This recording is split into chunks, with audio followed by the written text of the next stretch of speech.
ఒంగోలు మెప్మాలో జరిగిన అవినీతిపై విచారణ జరుగుతుందని ఎమ్మెల్యే దామచర్ల జనార్దన్ తెలిపారు. ఇప్పటికే కమిటీలు విచారణ ప్రారంభించాయని, నివేదికల ఆధారంగా చర్యలు తీసుకుంటామన్నారు. అవినీతికి పాల్పడిన వ్యక్తుల పేర్లు బహిర్గతం చేయడంతో పాటు క్రిమినల్ కేసులు ఉంటాయన్నారు. అయితే విచారణ జరుగుతున్న సమయంలో వైసీపీ దీనిని రాజకీయం చేస్తుందని మండిపడ్డారు. గత ప్రభుత్వంలో జరిగిన అవినీతితో పాటు కూటమి ప్రభుత్వంలో జరిగిన అవినీతిని బయటకు తీస్తామని చెప్పారు ఎమ్మెల్యే దామచర్ల జనార్దన్ అన్నారు. నిన్న ఎవరో మాట్లాడుతా కూడా మెప్మాది కూడా మాట్లాడారు. నేను వాళ్ళకి ఒకటే చెప్తున్నా, మెప్మాది ఎవరున్నా కూడా నేను ఆ రోజే చెప్పాను. కలెక్టరేట్లో ఆ రోజు డిఆర్సీ మీటింగ్ ఉంటే మన వాళ్ళు మీడియా సోదరులు అడిగినప్పుడు కూడా చెప్పా, మెప్మాలో ఎవరైతే గ్రూపుల్లో అవినీతి చేశారో వాళ్ళ మీద ఆల్రెడీ నేను సీఎం గారి దృష్టికి, నారాయణ గారి దృష్టికి తీసుకెళ్లిన తర్వాత అక్కడి నుంచి ఒక 5 కమిటీ వేశారు. వాళ్ళు ఎంక్వైరీ స్టార్ట్ చేశారు.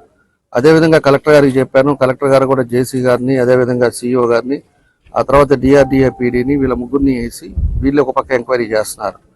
అది కాకుండా మేము ఒక ఎంక్వైరీ కూడా చేస్తా ఉన్నాం. కాబట్టి ఎవడున్నా కూడా ఖచ్చితంగా కూడా దాన్ని బయట పెడతాం, దాన్ని అందరు కూడా తెలియపరుస్తాం, ప్రజలకు కూడా తెలియపరుస్తాం. ఏ బ్యాంకుల్లో ఎక్కడ ఇచ్చారు ఏందనేది కూడా తెలియపరుస్తాం. ఈలోపే దాన్ని రాజకీయం చేసి ఏదేదో మాట్లాడటం వల్ల దానివల్ల ఉపయోగం లేదని కూడా నేను తెలియజేస్తున్నాను. పాత గవర్నమెంట్ వాళ్ళు ఇంకో మాట కూడా అన్నారు, కొంతమంది వచ్చి ఇప్పుడు కూటమిలో చేరారు, ఈరోజు సిట్ ఏమైంది, లేకపోతే వాళ్ళ మెప్మాలు అప్పుడు జరిగిన అవినీతి ఏం చేస్తారన్నారు. అప్పుడుది కూడా చూస్తున్నాం. పాత 5 సంవత్సరాలది, ఇప్పుడుండే 16 నెలలది కూడా తీస్తున్నాం. అప్పుడు ఎవడున్నారు సరే దాన్ని కూడా అందరి ముందే తెలియపరుస్తాం. అందరూ ఎవరెవరు ఇన్వాల్వ్మెంట్ ఉందో చెప్తాం. దాని ప్రకారంగా అధికారులు ఉంటే సస్పెండ్ చేస్తాం. అదేవిధంగా పార్టీ వాళ్ళు కానీ లేకపోతే ఏమన్నా ఉంటే వాళ్ళని అరెస్ట్ చేసే కార్యక్రమాలు కూడా చేస్తాం. కాబట్టి జరిగేది ఒక వ్యవస్థలో జరిగేటప్పుడు అక్కడ ఏదైనా పొరపాట్లు జరిగి మా నోటీస్కి వచ్చినప్పుడు ఖచ్చితంగా దాన్ని ఇంప్లిమెంట్ చేస్తున్నాం.